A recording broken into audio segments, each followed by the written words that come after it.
Kemudian Yosafat mendapat perhentian bersama-sama dengan nenek moyangnya, dan ia dikuburkan di samping nenek moyangnya di kota Daud.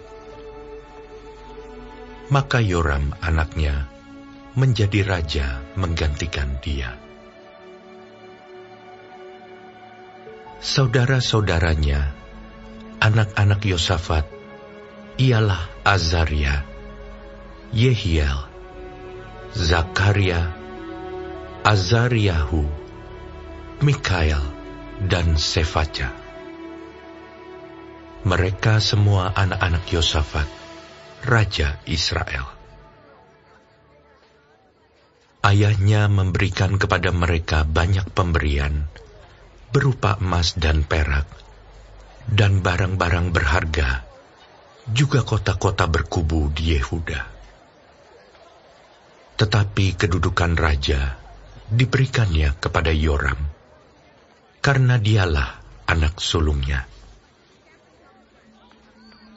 Sesudah Yoram memegang pemerintahan atas kerajaan ayahnya dan merasa dirinya kuat, ia membunuh dengan pedang semua saudaranya dan juga beberapa pembesar Israel.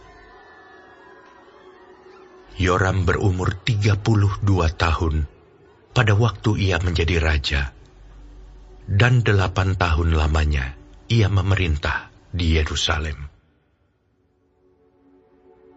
Ia hidup menurut kelakuan raja-raja Israel, seperti yang dilakukan keluarga Ahab.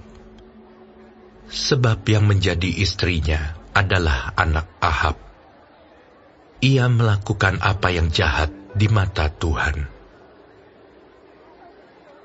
Namun demikian, Tuhan tidak mau memusnahkan keluarga Daud, oleh karena perjanjian yang diikatnya dengan Daud, sesuai dengan yang dijanjikannya, bahwa ia hendak memberikan keturunan kepadanya dan kepada anak-anaknya untuk selama-lamanya.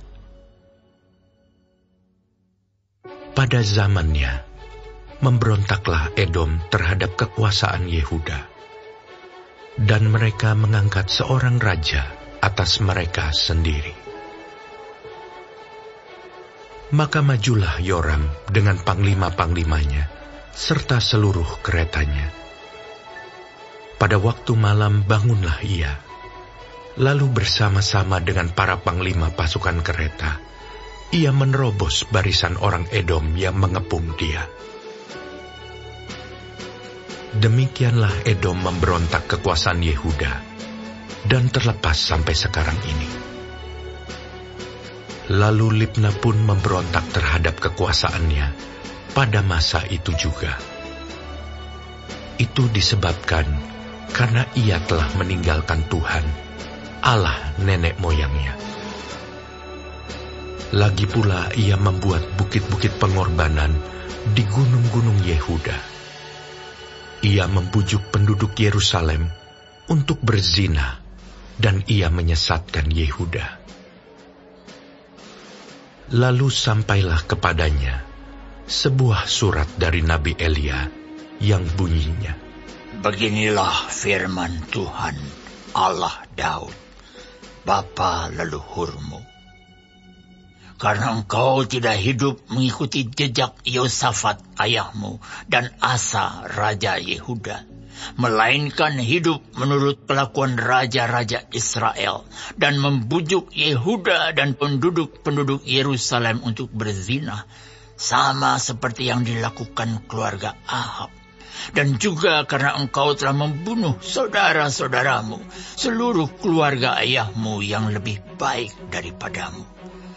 Maka Tuhan akan mendatangkan tulah besar atas rakyatmu, anak-anakmu, istri-istrimu, dan atas semua harta milikmu.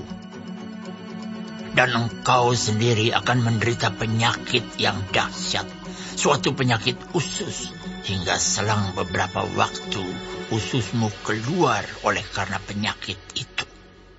Lalu Tuhan menggerakkan hati orang Filistin dan orang Arab yang tinggal berdekatan dengan orang Etiopia untuk melawan Yoram. Maka mereka maju melawan Yehuda, memasukinya, dan mengangkut segala harta milik yang terdapat di dalam istana raja sebagai jarahan, juga anak-anak dan istri-istrinya, sehingga tidak ada seorang anak yang tinggal padanya, kecuali Yoahas, anaknya yang bungsu. Sesudah semuanya ini, Tuhan menulahinya dengan penyakit usus yang tidak dapat sembuh.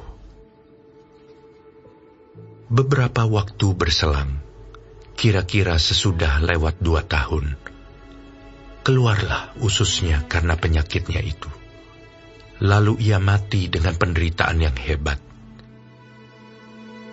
Rakyatnya tidak menyalakan api baginya, seperti yang diperbuat mereka bagi nenek moyangnya.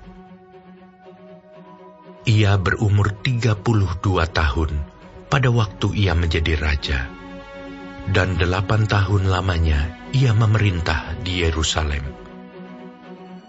Ia meninggal dengan tidak dicintai orang. Ia dikuburkan di kota Daud, tetapi tidak di dalam pekuburan raja-raja.